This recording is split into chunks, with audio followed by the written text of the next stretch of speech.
Good morning, students. Welcome to JLN online class. Today, we are going to start our chapter number 16, that is light. What is light? जो भी हम चीज़ें देखते हैं, हमारे आसपास देखते हैं, किसके थ्रू देख पाते हैं? वो लाइट के थ्रू हम क्या कर सकते हैं? देख सकते हैं. The world is largely known through the sense. The sense of sight is one of the most important sense.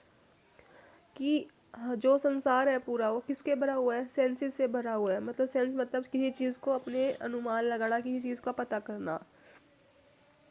तो जो सेंस होती है लाइट की, वो भी क्या है? एक वन ऑफ दी सेंस है. Through it we can see mountains, rivers, trees, plants, chairs and people and so many other things around us. We also see clouds, rainbows and in the sky. At night we see the moon and the stars. You are able to see the word sentence printed on this page. How is seeing made possible?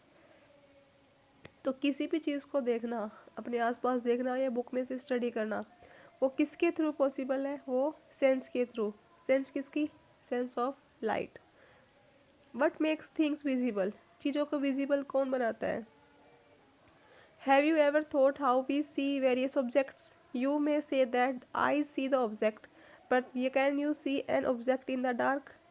It means that eyes alone cannot see any object. हम कहते हैं कि हम देखते किसके through है? Eyes के through. लेकिन देखने के लिए एक चीज़ लाइट में रखी है और एक अंधेरे रूम में रखी है. तो जब कोई चीज़ डार्क में रखी है, अंधेरे में रखी है, उसको तुम देख सकते हो? नहीं देख सकते. इसका मतलब ये है कि देखने के लिए आइज़ के साथ साथ किसकी रिक्वायरमेंट है? लाइट की भी क्या होती है? रिक्वायरमेंट होती है. It is only when light from an object enters our eyes that we see the object. The light may have been emitted by the object और may have been reflected by it. और ये light कौन सी हो सकती है? ये light may be emitted by object. Emit का मतलब होता है छोड़ना, रिफ्लेक्ट करना. You have learned in class 7 that a polished or a shiny surface can act as a mirror. A mirror changes the direction of light that falls on it. Can you tell in which direction the light falling on a surface will be reflected? Let us find out. किसी भी shining surface पे या mirror पे जब light पड़ती है तो वो क्या होती है? रिफ्लेक्ट होती है. अभी रिफ्लेक्शन कैसे होता है? तो इसके कुछ लॉज हैं. तो यहाँ पे है फर्स्ट लॉज ऑफ रिफ्लेक्शन. इस एक्टिविटी में दिया हुआ है fix a white sheet of paper on a drawing board on a table.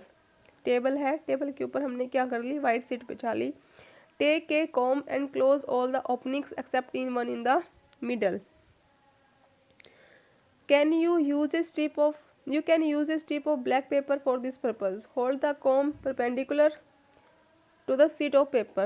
Through light from a torch through the opening of the comb from one side. With the slight adjustment of the torch and the comb, you see a ray of light along the paper on the other side of the comb. जैसे दिखा रखा है इस diagram में, ये यहाँ पे comb है, ये किसके आगे यहाँ रख रखा है? ये मिरर रख रखा है. इस पे यहाँ से लाइट डाली जा रही है.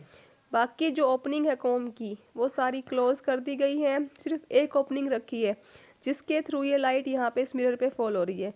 ये लाइट इस मिरर पे फॉल हुई तो इस मिरर ने क्या किया? इस लाइट को क्या कर दिया? इस डायरेक्शन में क्या कर रखा है? रिफ्लेक्ट कर रखा है. After striking the mirror the ray of light is reflected in another direction. तो the light ray which strike any surface is known as incident ray and the ray that come from the surface after reflection is known as the reflected ray. अगर हमने जो diagram किया था, अभी जो activity study की थी, उसमें जो कॉम्ब है, जो मिरर है और जो लाइट है, उन सब की डायरेक्शंस को, उन सब की पॉइंट्स को हम पेंसिल के साथ पॉइंट आउट कर ले और बाद में उनको ड्रॉ करें तो डायग्राम इस तरीके से बनेगा. ये है पोजीशन ऑफ मिरर, ये है इंसिडेंट रेज जो हमने मिरर के ऊपर डाली थी, ये है रिफ्लेक्टेड रे जो मिरर ने जिसको क्या कर दिया था? रिफ्लेक्ट कर दिया था. इन दोनों के बीच में जो ये स्ट्रेट लाइन ड्रॉ कर रखी है इसको बोलते हैं normal, that is perpendicular. Okay, तो नॉर्मल और इंसिडेंट रे के बीच में जो एंगल बनता है उसको बोलते हैं एंगल ऑफ इंसिडेंस, इसको बोलते हैं angle of reflection. Angle of incidence को डिनोट करते हैं आई से, एंगल ऑफ रिफ्रैक्शन को डिनोट करते हैं आर से। और लॉज ये कहता है कि angle I is always equal to angle R. तो this is law of reflection. This is enough for today. Tomorrow we will study the next topic.